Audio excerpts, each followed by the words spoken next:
안녕하세요. 김호준입니다. 4.25 진원 그리고 시큐리티 파일, 국정원 댓글의 지상, 그 논지를 담은 파일과 그 댓글 작업을 수행한 아이디어 비번을 담은 파일이죠. 최근 대법원 법원행정처 컴퓨터에서 우병우 전 민정수석이 2심 유죄 판결에 큰 불만을 표시했고 해당 파일들이 대법원 판결에 중대한 변수가 될 거라는 내용이 발견이 됐죠. 대법원은 이 파일의 증거 능력을 인정하지 않았고 결국 사건은 파기환송이 됐습니다. 우병우의 불만은 해결이 된 거죠. 검찰이 이 파일의 작성자, 애초 자신이 작성했다고 인정했다가 나중에 기억이 나지 않는다고 진술을 바꾼 전 국정원 심리전단 소속 김모 씨를 작년 8월부터 5차례나 소환했지만 출석하지 않자 체포영장을 청구했습니다. 법원이 이를 어제 기각했습니다. 작년 8월부터 5차례 소환에 불응했다면 일반인은 진작 체포가 됐겠죠. 시민들이 검찰을 응원하고 사법부를 비토하는 풍경 최근 자주 벌어집니다. 이 생경한 풍경이 벌어지고 있는 이유 사법부 스스로 제공한 겁니다. 스스로 제공한 이유 스스로 해결하지 못하면 무능하거나 비겁하거나 어느 쪽이든 사법부 신뢰 회복은 아주 멀리 물 건너 가는 거죠. 김원준 생각이었습니다. 시사인의 김은지입니다. 체포영장이 기각됐다는 뉴스가 이렇게 구석에 처박혀 있나 모르겠어요. 네. 기각됐습니다. 네, 그러게요. 5차례, 저는 이게 작년 8일이라고 그러죠. 깜짝 놀랐어요. 예. 저도 소환에 불응해 봤는데. 몇 번 불응하셨나요? 아니, 이 정도로 불응할 수는 없어요. 예, 그렇죠. 5차례나 불응했을 경우에는요, 보통 체포영장을 쳐서 데리고 나옵니다. 2번, 그것도 이제 변호사 통해서, 일종 조율하고, 그러면서 한 2번, 어떨 경우는 특수한 상황이 되면 3번, 이렇게 모르겠는데, 작년 8월이잖아요. 작년 8월. 이게 언제부터입니까, 이게? 작년 8월부터 했는데, 아직도 안 나오면 체포해야 되는 거 아닙니까? 네, 그리고 참고인이 아니라 피해자라고 법원조차 밝히고 있거든요. 그렇기 때문에 반드시 나와서 설명해야 될 부분들이 있는데 나오지 않고 있는 겁니다. 네, 이분이 이제 검찰 수사를 하니까 이제 아프셨어요. 또 아프실 예정인 분들이 많잖아요. 이럴 때는 아프셔가지고 병원에 입원해가지고 계속 안 나오고 있다가 퇴원했는데도 지금도 안 나오는 겁니다. 네. 예, 저도 법정에서 여러 차례 봤었는데요. 기억상실 증언도 굉장히 많이 했습니다. 스스로도 기억력이 부족하다라는 이야기까지 했었는데 이제는 아프기까지 하신 거죠. 처음에는 본인이 작성했다고 했어요. 예, 검찰에서는 그렇게 이야기했었습니다. 네, 했는데 나중에 이제 진술을 기억이 나지 않는다고 진술을 바꾸고 대부분은 그걸 받아들여 준 거예요.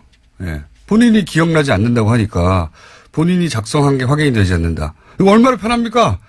네, 자기 이메일은 다 맞고 누구와도 공유한 적이 없지만 첨부 파일만 기억이 안 난다라는 거였습니다. 기억이 나지 않으니까 대부분이 기억나지 않는구나. 그러면 안 되지 하고 증거 능력을 인정하지 않아서 얼마나 편해요. 예, 저도 앞으로 이렇게 할 생각입니다.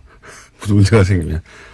자, 첫 번째 뉴스가 뭡니까? 네, 이명박 정부 시절 국가정보원이 대북공작금을 사용해서 전직 대통령 뒷조사를 했습니다. 10억 여원으로 김대중 노무현 전 대통령의 뒤를 캔 건데요. 검찰은 최종업 전 이명박 정부의 국정원 3차장 주도로 이러한 비밀 프로젝트가 실행됐다는 사실을 확인했습니다. 그리고 구속영장을 청구했는데요. 김대중 전 대통령 뒷조사는 데이비슨이라는 공장명으로 됐고요. 노무현 전 대통령의 뒷조사에는 연어라는 공장명이 붙었습니다. 데이비스는 뒤에서 나온 것이고 연어는 이제 노무현 대통령 해외 비리가 있으면 그 사람들을 국내로 다시 돌아오게 만들겠다는 이런 뜻이 담긴 거라고 하던데. 네, 하지만 다 실패했습니다. 사실이 아니어서요. 예, 사실무근으로 판결이 나서 실패했는데 이게 이제 실패했기 때문에 드러나지 않을 뻔했던 거죠. 예, 그런데 이게 어떻게 드러났냐 재밌습니다. 갑자기 이름 생각납니까? 네, 오늘 원세훈 전 원장. 네네. 제가 오늘 멍한 상태거든요. 중간중간에 도와줘야 돼요. 네. 수면 부족으로 멍하기 때문에.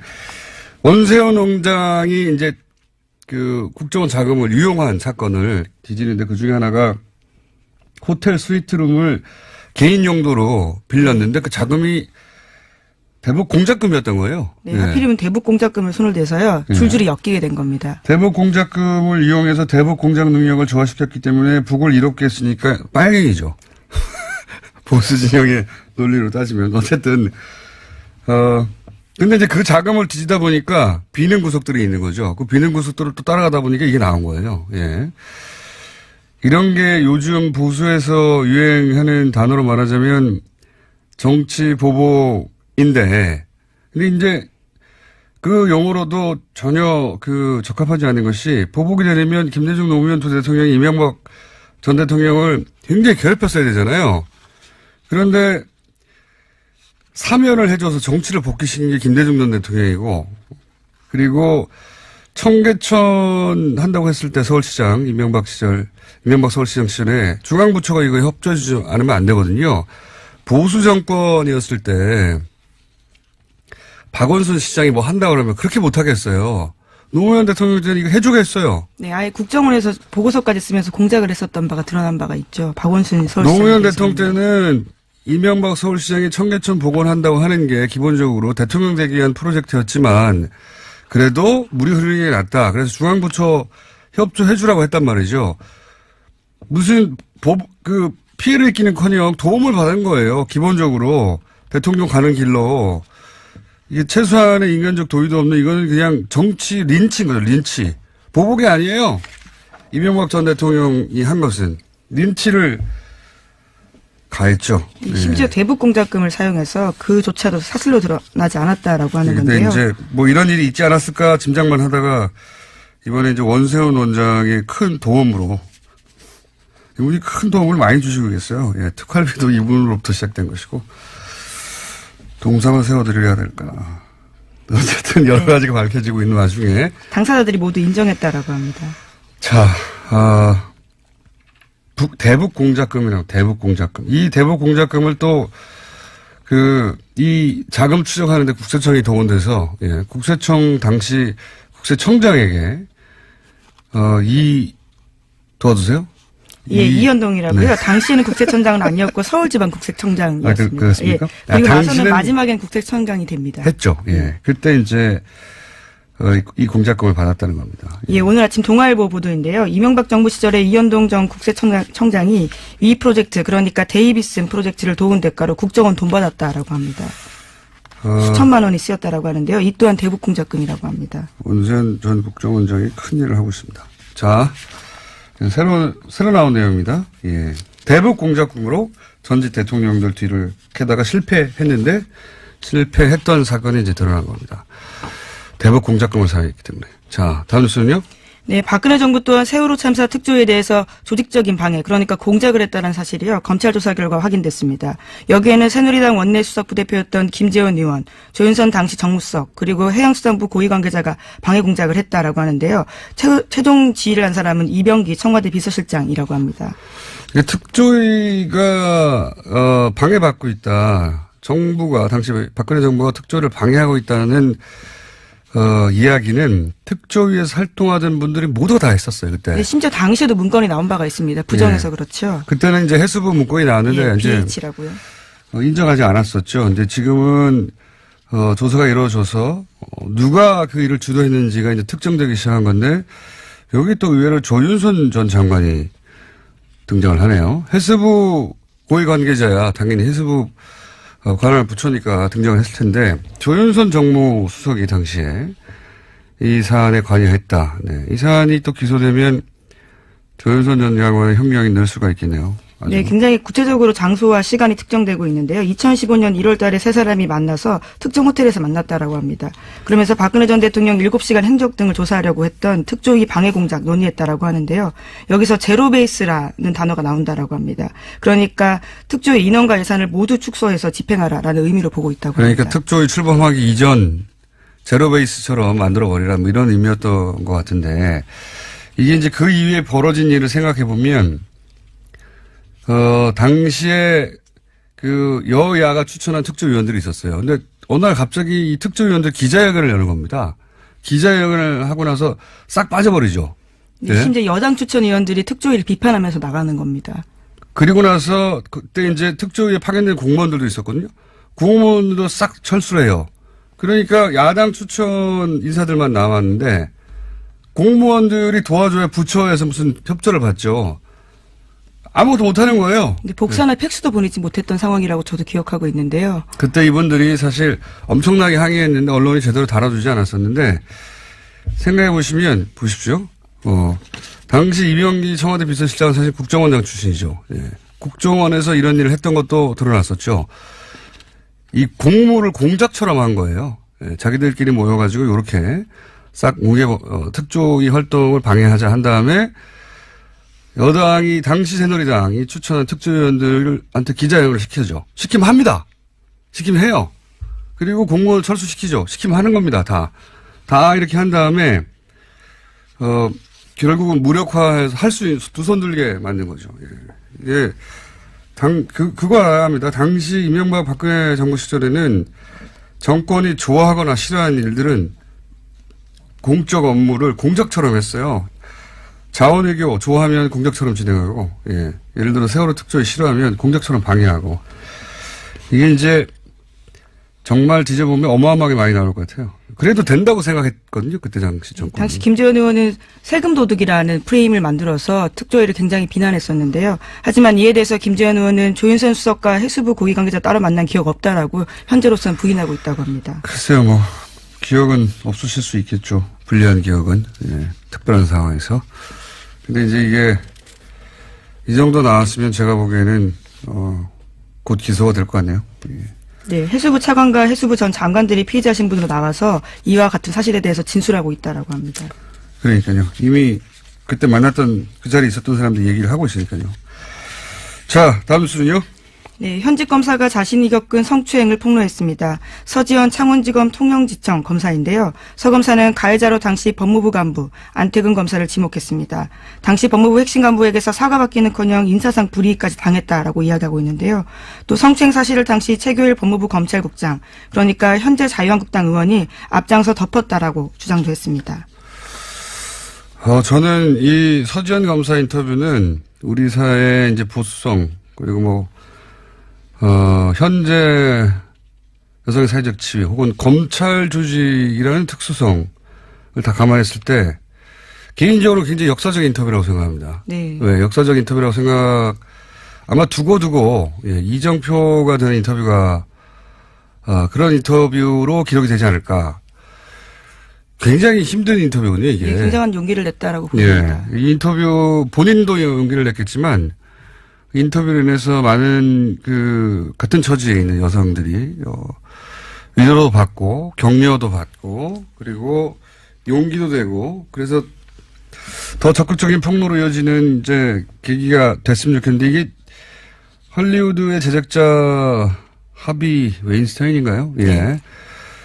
그 사람에게 당했던 알리사 생각이 안 나네요. 네, 제작자 배우들이 많습니다. 네, 예, 많습니다. 최초 폭로가 알리사 도시 이름인데 이탈리아 기억이 안 나네요. 알리사 못 로마인가요? 따드려서 죄송합니다. 알리사 로마인가요? 베네치아인가요? 밀라노인가 합니다. 밀라노의 폭로로부터 시작된 건데 그래서 미투 해시태그가 전색을 휩쓸었죠. 예, 작년에 올해의 인물로 뽑히기도 했습니다. 이와 관련된 인물들이요.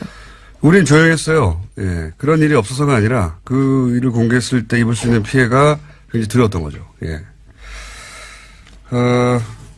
꽃뱀 취급을 받는다, 이렇게 걱정을 했을 것이고, 혹시, 조직에 괜히 평지 풍파를 일으키는 거 아닌가, 이거 스스로 자책하는 거죠. 스스로 자책하고, 이 사회 시선을 내면화해서, 잘못은 내게 있는 게 아닐까, 왜 맞는 안에 증후군 같은 거죠. 예. 그런데 이제, 그걸 서지현 검사, 현직 검사를 깨고 등장한 겁니다. 저는 대단한 인터뷰였다고 생각이 들고, 이걸 제가 했어야 되는데.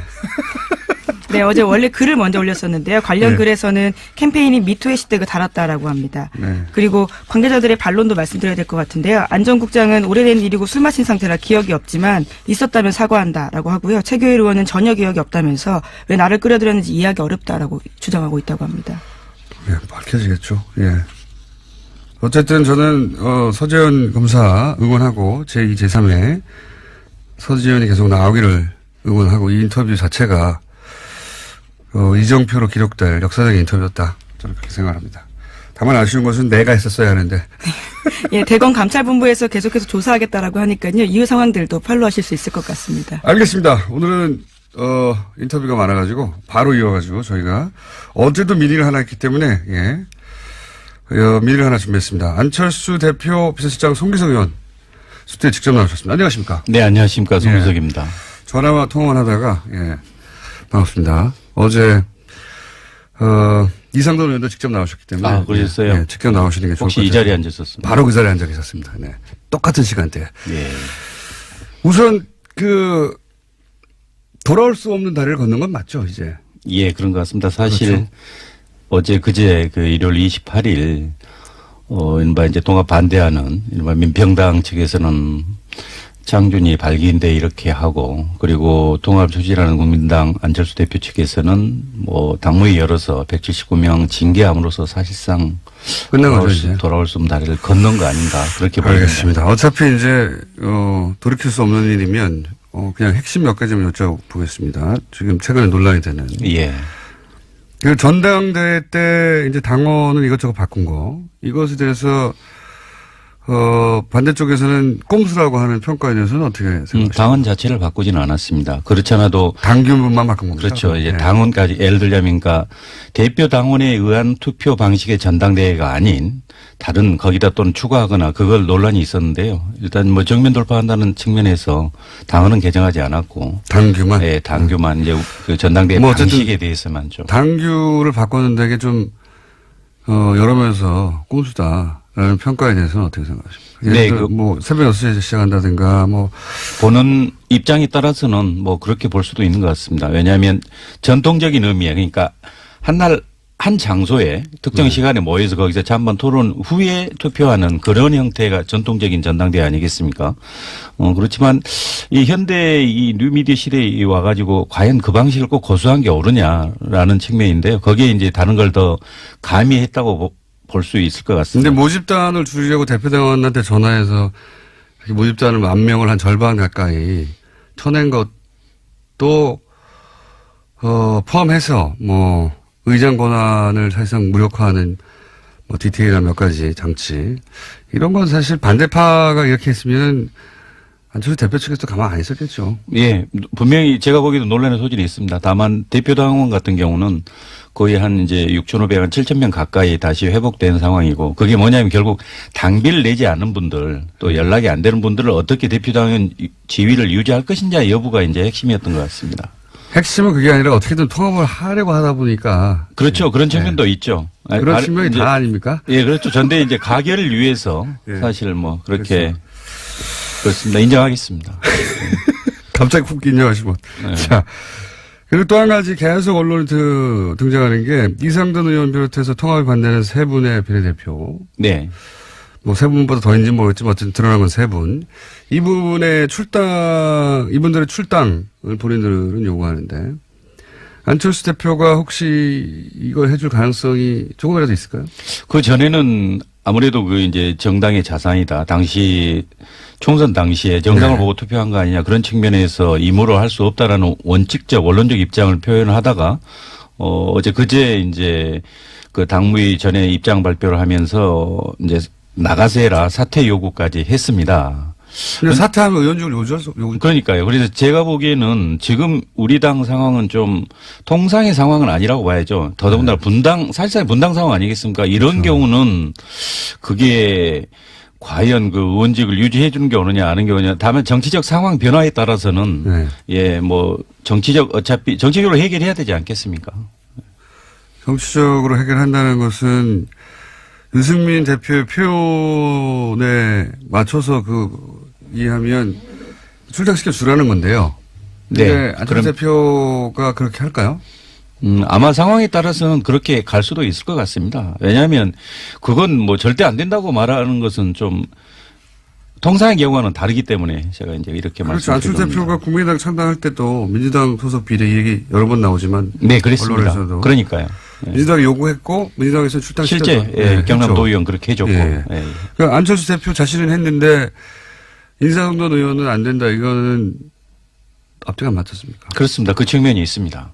그래서 제가 그렇게 말씀드리는 어떡합니까? 게다가 표면적 이유가 뭐라고 하든 결국은 민평당 등치가 커지면 안 되니까 안 해주는 거라고 다들 생각하지 않습니까?